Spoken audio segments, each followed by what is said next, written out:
Hello, good morning. सकाळचे 5 वाजलेले आहेत आणि मी करत आहे टिफिनची तयारी. टिफिनमध्ये देण्यासाठी भाजी काय बनवावी हा प्रश्न असतो. तर आज मी बनवत आहे इकडं छोल्याची भाजी. तर हरभरे रात्रभर भिजत ठेवलेले होते, व्यवस्थित फुललेले आहेत. 2 पाणी स्वच्छ धुवून घेतलं. हरभऱ्याच्या डबल पाणी आणि थोडंसं मीठ टाकून शिजत ठेवलेले आहेत. कुकरात 3 शिट्या येईपर्यंत वेट करायचा आहे. तोपर्यंत आपण इकडं मसाला तयार करून घेऊ. तर कांदा, टोमॅटो सगळं मी बारीक कट करून घेतलेला आहे. कढईमध्ये 2 चमचे तेल, मोहरी, जिरं खडे मसाले टाकले. नंतर मी खूप सारे कांदे टाकलेले आहेत, बारीक कट करून परतून घेतलं. शेवटला आलं, हिरवी मिरची आणि लसूण पेस्ट बनवून टाकली, परतून घेतलेली आहे. तोपर्यंत टोमॅटो प्युरी पण बनवून घेतली आणि सुके मसाले टाकले, धना पावडर, हळदी पावडर, लाल मिरची पावडर परतून घेतलं.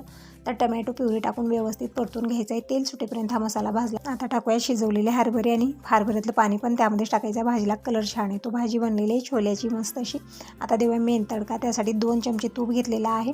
आलं, हिरवी मिरची, कोथिंबीर फोडणीमध्ये टाकायचं आहे. धना पावडर आणि लाल मिरची पावडर टाकलं, परतून घेतला. हा तडका यामध्ये ओतायचा आहे. नंतर चपाती भातही बनवलं. थाळी